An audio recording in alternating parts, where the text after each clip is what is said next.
आप लोग देखिए अच्छे दिन की बहुत चर्चा हो रही थी।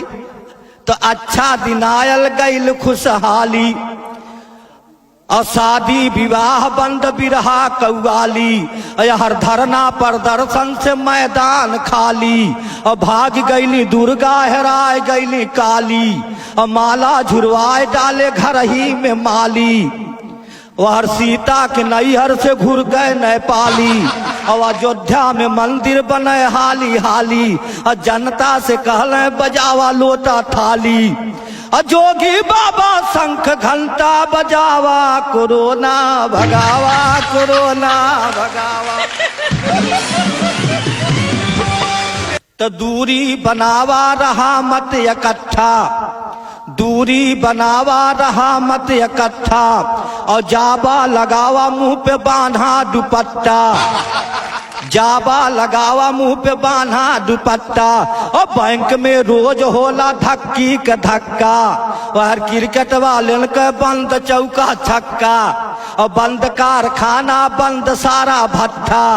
यार पान वाले पोते न पौले चुन्ना कट्ठा, रथ लाइट डीजे के जाम भयल चक्का, रथ टेंट लाइट डीजे के जाम भयल चक्का। अब वापस भयल नाच बाजा का सट्टा, ढोल हारमोनिया धै के ताली बजावा कोरोना भगावा कोरोना भगावा। तो सब्जी फल किराना बिकल दूध और दवाई, सब्जी फल किराना बिकल दूध और दवाई और बाकी दुकान खुली तो कोरोना हो जाई।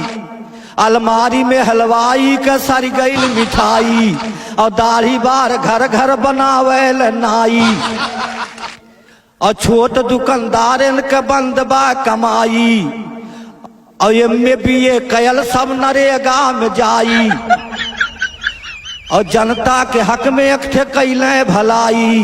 दारू का ठीका दहले पहले खोलवाई, पिया मार करा थाने में आवा कोरोना भगावा कोरोना भगावा।